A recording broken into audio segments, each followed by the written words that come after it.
What if I told you one of America's most prolific serial killers lived for decades as a completely normal man, a neighbor, a father, a retiree, while over 50 families were still waiting for justice?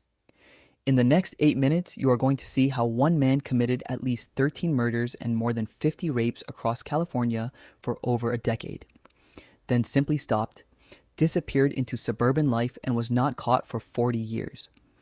And the thing that finally caught him was not the FBI. It was not surveillance. It was not a tip from a witness. It was a genealogy website. Because this is not just a story about a killer. This is the story of how one man hid a monster inside a perfectly ordinary life. And how a single strand of DNA unraveled everything 4 decades later.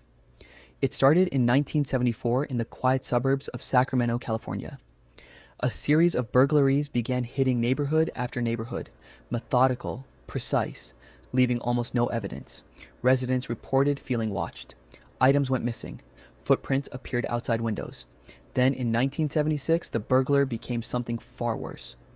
He began breaking into homes at night while families slept, binding victims, committing brutal attacks, and disappearing back into the darkness before anyone could get a clear look at him. He taunted police. He called victims on the phone after attacking them. He left almost no forensic evidence at any scene. The Sacramento area called him the East Area Rapist. Then he moved south. In 1979, the attacks escalated into murders. Couples were found bound and beaten to death in their homes across Southern California. A new name emerged, the original Night Stalker. For years, investigators had no idea the East Area Rapist and the original Night Stalker were the same person. Then in 1986, he stopped. Completely. Suddenly. Without explanation. No more attacks, no more calls, no more evidence. He simply vanished back into ordinary life as if nothing had happened. For over a decade, investigators had been hunting a ghost, a man who had committed more than 50 sexual assaults and at least 13 murders across California, leaving behind almost no usable evidence. And then he just stopped. The cases went cold. Victims grew older, evidence degraded, leads dried up, but the DNA samples collected from crime scenes, carefully preserved for decades, never degraded. In 2001, investigators linked the East Area Rapist and the original Night Stalker cases through DNA, confirming for the first time they had been hunting the same man all along. They gave him a new name, the Golden State Killer. But knowing he existed and finding him were two entirely different problems. For years, investigators ran his DNA profile against every criminal database available. Nothing matched. He had never been arrested, never been convicted, never entered the system. He was invisible in every database law enforcement had access to. Escalation, Phase 3, the breakthrough. Then in 2017, an investigator named Paul Holes, just weeks before his retirement, had one final idea. He uploaded the Golden State Killer's DNA profile to GED Match, a free public genealogy website where ordinary people upload their own DNA results to find distant relatives. What came back was not a direct match. It was something better. Distant relatives, third cousins, fourth cousins, people who had no idea their family tree contained a monster.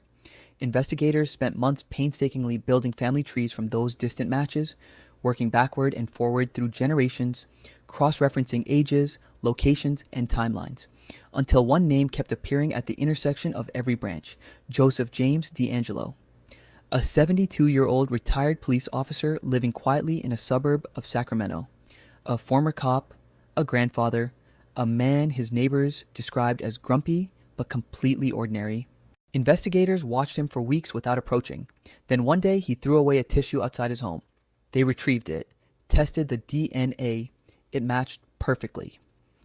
On April 24th, 2018, more than 40 years after his first known attack, police surrounded Joseph James DeAngelo's suburban home and arrested him in his front yard. He was wearing his pajamas. He reportedly muttered to himself repeatedly as officers approached, "I did it before I could stop it." In 2020, he pleaded guilty to 13 counts of first-degree murder and admitted to the full scope of his crimes to avoid the death penalty. He was sentenced to life in prison without the possibility of parole. He is currently 78 years old and still alive. But here is what this story is actually about. It is not really about DNA, genealogy websites, or 4 decades of detective work. It is about the terrifying gap between who a person appears to be and what they are actually capable of. Joseph James DeAngelo was not a shadowy stranger. He was not a drifter or a loner. He was a police officer, a man trained to protect communities, trusted with authority, embedded in the very system designed to catch people like him. He knew exactly how investigations worked. He knew what evidence to avoid leaving. He knew how to disappear.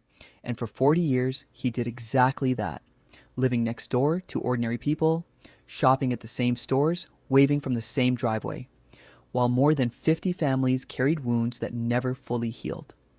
That is not just a crime story.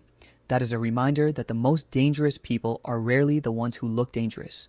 Joseph James DeAngelo will die in prison, but for the more than 50 survivors and the families of 13 murder victims, justice arrived 40 years late.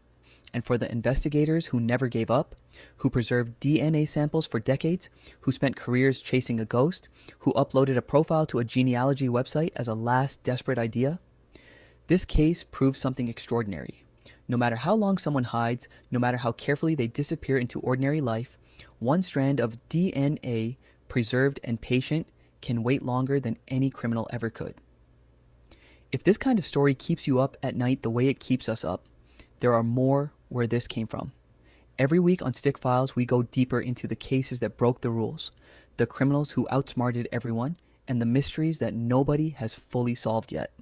Hit subscribe so you never miss the next one, because trust me, the next case is even stranger than this one.